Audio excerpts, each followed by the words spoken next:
আসসালামু আলাইকুম। আজকে শবে বরাত স্পেশাল সুজি কাটলি রেসিপি শেয়ার করছি। এই সুজি কাটলি রেসিপি বানানোর জন্য এখানে লাগবে সুজি, কিছু ড্রাই ফ্রুটস, দুধ, চিনি, ব্যাস এগুলো দিয়ে আমি আজকে সুজি কাটলি রেসিপিটা আপনাদের সাথে শেয়ার করছি। তো প্রথমেই আমি একটা প্যানে এখানে দিয়ে দিচ্ছি দেশি গাওয়া ঘি। ঘিটা গলতে শুরু করেছে। এখন এর মধ্যে দিয়ে দিচ্ছি কাপ মেপে সুজি। আমি এই কাপ মেপে এখানে 2 কাপ পরিমাণ সুজি দিয়েছি। এখন সুজিটা খুব ভালো করে ভেজে নেব।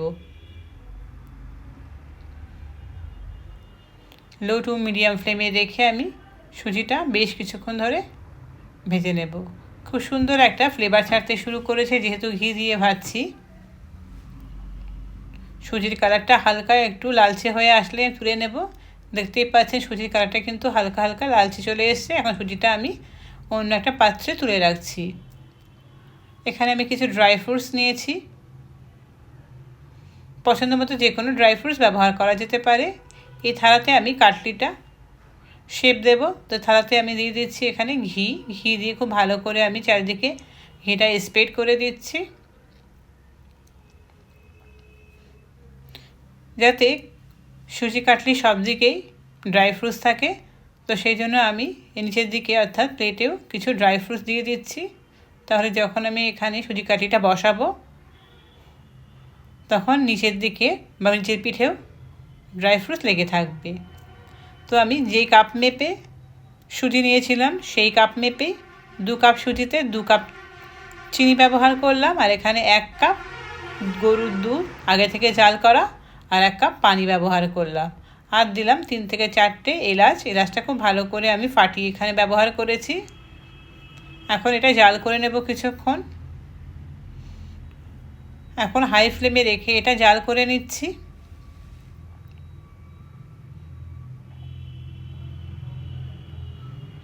খুব ভালো উতলে গেছে। একবার এরকম উতলে গেলে আমি গ্যাসের ফ্লেমটা একদম লোতে করে দিয়ে চাশনিটা বানিয়ে নেব।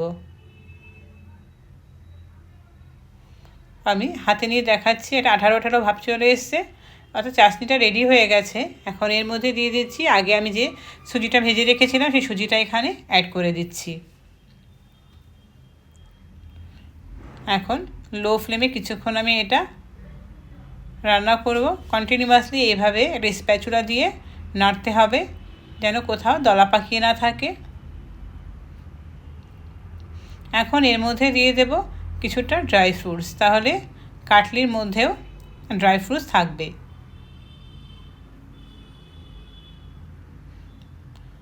তো ড্রাই ফ্রুটস দিয়ে দেওয়ার পর গ্যাসের ফ্লেমটা একদম আমি হাইয়ে রেখে এটা কম করে 8 থেকে 10 মিনিট হাই ফ্লেমে এটা রান্না করে নেব। কন্টিনিউয়াসলি এইভাবে নাড়তে হবে, নইলে নিচে লেগে যাবে বা পুড়ে যাবে। দেখতেই পাচ্ছেন সুজিটা কিন্তু অনেকটাই ড্রাই হয়ে আসছে।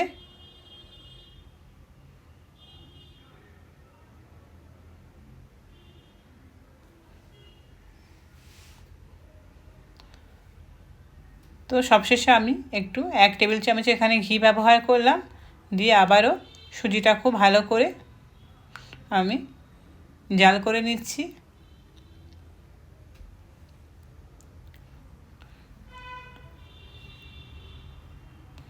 সুজিটা খুব ভালোভাবে ড্রাই হয়ে গেছে এরকম।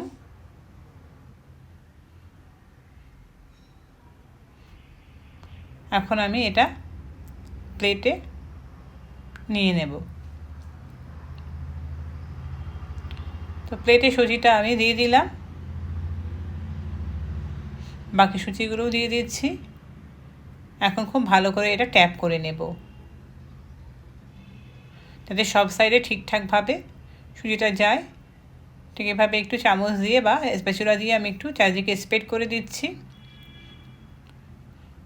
এখন চারিদিকে একটু হাত দিয়ে ট্যাপ করে নিলেই সব দিকে সমানভাবে সেট হয়ে যাবে। তো সব দিকে সমানভাবে সেট হয়ে গেছে। এখন আমি ওপর থেকে দিয়ে দিচ্ছি ড্রাই ফ্রুটস।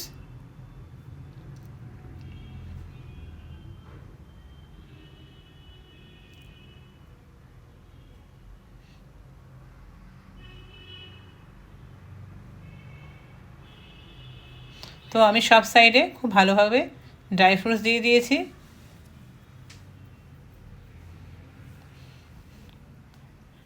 এখন আমি একটা স্পুন অর্থাৎ স্পুনের মধ্যে আমি ঘি লাগিয়ে, তবে এটা খুব ভালোভাবে চেপে চেপে দিচ্ছি ড্রাই ফ্রুটসগুলো যাতে সুজির সঙ্গে একদম আটকে থাকে, না পড়ে।